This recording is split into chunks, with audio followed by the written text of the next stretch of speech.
Y'all already know what time it is. It's your boy. I'm back on the YouTubes. Yes, I am in late production. You probably seeing this video late. I know you're gonna say, Paradigm, you had it all figured out. You had the upload and everything. Yes, I've been working on something though. So I don't want to. I like you saw the last video I posted on this channel. I ain't want to let that just die out the way it was. So I was like, let me take a step back. Don't flood it. Make sure we let you know we coming back on the fly with it. Anyway, this brought an interesting conversation in my head. That first statement. Xavier DeRousseau, who I've packed up a long time ago, is commenting on somebody's tweet and saying to the person who put the Palestinian beads or the Palestinian flag as beads in their hair, he said in reply, they don't even like black people there. They literally want to kill us all. Then he followed up by starting the video with this. Simping for musty terrorists is not going to stop them from beheading you, goofy. Now walk with me. Okay, several things to dissect there. And the reason why I'm using this 37-second clip I'm reacting to off of Twitter is because that's the only place these people exist in, because they're allowed to do a lot of their work from home, remote. There's a reason why they always have a green screen. They come into the studio 2-4 times a month and record their shit. Anyway, we're taking this because it's the only way they present themselves. This is what they mean. And they post it for the world to see because they're trying to make a point. Whether it's grifting for money, they think the consequences will never, I could just say I was paid to do it, waiting for the other shoe to drop, whatever cascade of events that you believe need to happen for these people to feel in any way some type of reduction in stature in this level of what we consider the world to be. I'm cashing out, I'm gonna get mine because the world about to collapse, and at least I'm gonna have the last dollars left. There are plenty of factors that we can add here that can almost make us empathize with anybody put into this position within a capitalist world. However, fuck that. Niggas is mad. Walk with me. Say that. First part. Black people not being liked somewhere is a very, very funny thing for you to say, because you are describing something that if I were to, and I need y'all to hear me on this, we're gonna have to do one of them debate bro thingies. Let's say I were to take that at face value. If I were to take that at face value, what does that say about the, first of all, black Palestinian population that's there? Second of all, what does that say about the country you talking from? Are they beheading us here? I mean, you're gonna play the semantics game, so I guess I will as well. No matter what you call it, they're still killing us for the crime of being black. That's just a media leftist narrative. Okay, can you point me in any one direction of where it was real for you? Has it ever been real for you? Because at some point, one of these deaths was caused by the officer's terrible reaction. Eventually, you will hit the one, but the rest are just a media narrative. Yeah, but the one's still a problem, right? The people still die. Like, why are people dying in police altercations? Period. What we gonna do? Bring up Daniel Shaver again? Bring up that dude in Ryan? Well, it's happening to y'all too, and we get mad on your behalf. You're the one that's walking around like it's business as usual. There must be so many dynamics to what you've been taught that now, if I point all of that back at this man's direction, what do you mean? What are you talking about? I want to hone in here really, because I'm starting to learn about manufactured consent. When I say I'm starting to learn, I'm reanalyzing certain conversations I've had in my life, maybe from the ages of 15 to 23. And I'm starting to understand that when people give you a vibe, the things that they're saying are based on an emotion that's been placated and grown by whatever environment they've been in. This is an obvious observation to anybody who's like done like a day of philosophy class, a day of psychology class. Like, where the ego drives the primitive, and what you learn is what is ingrained, and patterns that you develop, such as a lot of people being storytellers and moving with their hands as they speak, is a passing down of a genealogy of information. Cool. Pull that all together. I want to key in on the use of the word musty here because that is an old thing that used to be said about anybody from who appeared to be from the Middle East back in my days of school. That musty line was specifically because of Egyptian musk, which was I can't even say it was a cheap oil. I feel like I don't know how the oil is made. I just know it's sold on the street. And I'll be fucking with the smell sometimes. I'll be buying some of them. They do be smelling good. Anyway, Egyptian musk hit a really hard market. And obviously, as you know, with NYC lingo, the moment you put a word in the air, you know, oh, he broly, oh, he brolic. Like, yeah. So just food for thought. Gen Z is mass blocking celebrities as a protest against Israel. Please tell me how blocking Kim Kardashian on Instagram is going to end a 200-year-old conflict in the Middle East. Great. Okay, so this is a wonderful diversion tactic that is meant to make you engage. This is engagement bait. Because in the realm of it all, if we all blocked you wouldn't get paid any money by Israel to spread or create this type of content. So there is an inherent way of lining up, lowering someone's numbers so far down that they're like, yo, what the fuck is going on? And if their pockets start getting hurt, they gonna be like, all right, yo, I don't know what the fuck you did, but these kids not buying Forever 21. We shutting down all the malls across America. Everything going down. Bro, fix that shit. Bro, whatever you gotta do to capitulate to these fucking teenagers, just say that shit. Who give a fuck? We'll be here tomorrow. Also, the movement was started by Palestinians. No, you can't say that. You can't say that. You can't talk about origins. It's an ad hominem game. You don't want to say that the movement was quote unquote started by Palestinians, because then we move the goalpost over to why are you following anything that the Palestinians are doing? They voted in Hamas. And such the circle continues. So you have to break out of that. You have to break out of it by playing within their context. All I have to do to literally crash the entire right-wing empire that is on the most fragile 2x4 you've ever seen is have a public discussion on their terms. Everything that you say has to have an endpoint. How do you improve any of the problems you have? Like he just said, how does blocking Kim Kardashian stop a 200-year-old conflict in the Middle East? You brought up one name. You're right. Blocking one person wouldn't do it. But if I blocked everybody I didn't know off the entire site, yeah, it'd be a problem.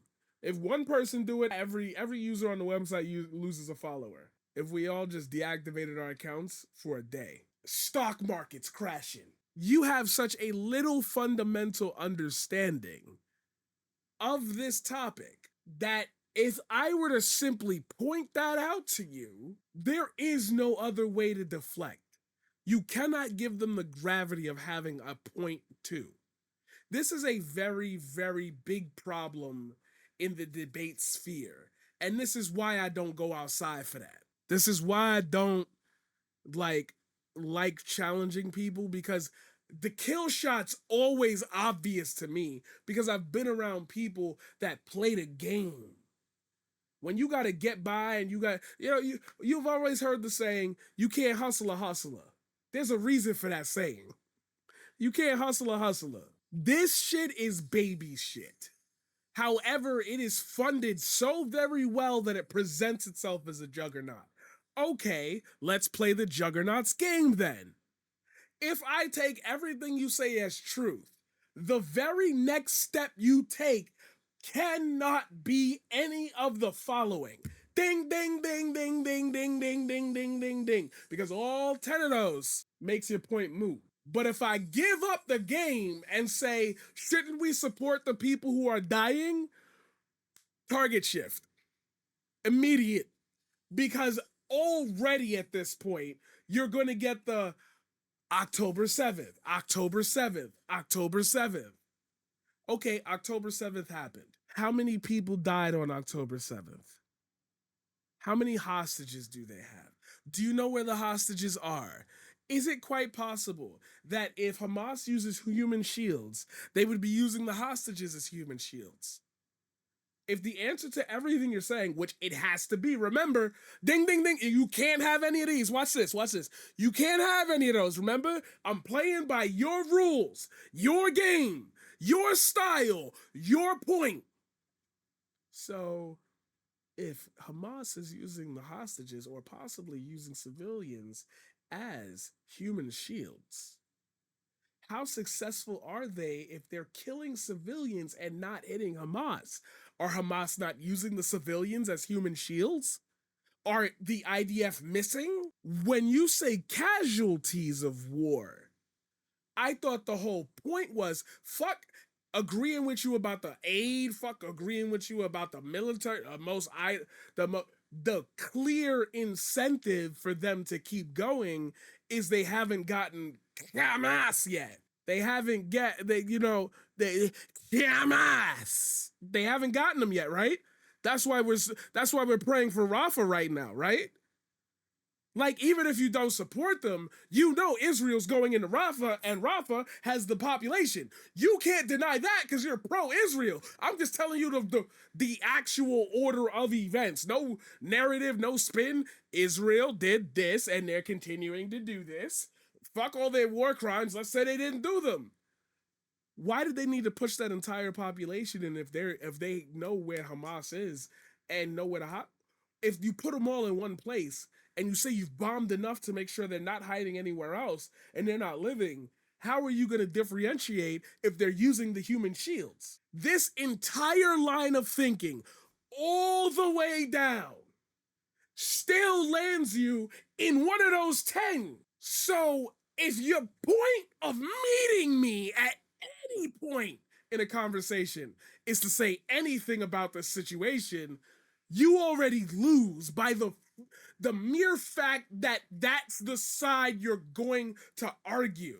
Debate should not take longer than 15 minutes. You're cooked. You're dead. You're dead. You're dead. You're dead. That's what I'm trying to say about and I know I'm taking time out of a YouTube segment to do this, but I feel like y'all gonna fuck with it anyway. It makes the segment longer. Plus, I give you more content. I'm giving you more content. We got the whole mix. We chopping it up. Probably not even going to name it after this bozo. That is what I've always meant by upping the game as far as political content. Let me rephrase. I've seen some leftists get mad at the block movement while simultaneously saying uplift Palestinian voices. However, if I were talking to a Zionist conservative liberal, I wouldn't dream of mentioning the block movement. Not to say you had to do that, but that's how you should approach it. Giving them outs. No, playing by your rules makes you lose because there's gonna be something that you cannot commit to in public. And if you commit to it in public, just like, what's his name? Not even Josh Hawley. It was somebody else. Oh my fucking God. Anyway, he was being mad loud with the Nazi shit. He was being mad loud with the Kanye and Nick Fuentes, if you want to go in that direction. Mad loud with it. You got to put that shit on the down low, brother. I know you and him creeping down low. Creeping slow. Everybody has a dog in this fight. I'm trying to tell the entire fucking world. It's gonna suck to hear this, but like the better for all of us, the better for all of us is to just say we homogenized culture a little too much. Yes, that. Yeah. Like, and I hate this. I hate what I'm saying because it almost makes me sound like one of them one mind, one government motherfuckers. I think that was Marjorie Taylor Greene who did the Hitler Youth thing. I'm not even sure. That's misinformation. I'm gonna go look that up after this segment. Or somebody will do something in the middle of it. We'll find it. Anyway, back to the point. In any given scenario, this entire house of cards is predicated on one thing and one thing only. That everyone repeats the same thing. Everyone repeats the same thing. Because it's too easy for me to say, if you changed your minds for 5 minutes, everybody just all aligned for 5 minutes on one ironic piece of life that you don't like, you will end up finding out that all of us are gonna say food and home insecurity. Okay, you have a common goal. Instead of us playing a game where at some point or another in the future there will be no homeless people, why don't we solve that? That seems to be one of the things that like is the easiest to do because it's not like the people who need it aren't in plain fucking sight. Now you might argue on this, but yet again, I might remind you, and you're gonna love this. You're gonna love this segue. For those of you stuck around this long, you're gonna love this segue. Might I remind you, he said blocking Kim Kardashian won't do shit. But Kim Kardashian was trying to talk to President Trump about the release. So by your rules of fuck Joe Biden, you're going to dog walk us back into the same scenario that you're going to cheer on and say, why aren't you giving more flowers to Kim Kardashian? So by nature of everything I've talked about thus far, which I will no longer pause for because it's been long enough, by nature of everything that I've said thus far, my question to you now is, why even there's two questions actually. Why participate in the conversation? And who let this nigga speak? As I've said before, I'll say it again. Who are these niggas? I cried laughing when I read it. You know, who are these niggas? I cried laughing when I read it. You know what I'm saying? like, we need to stay away from these niggas.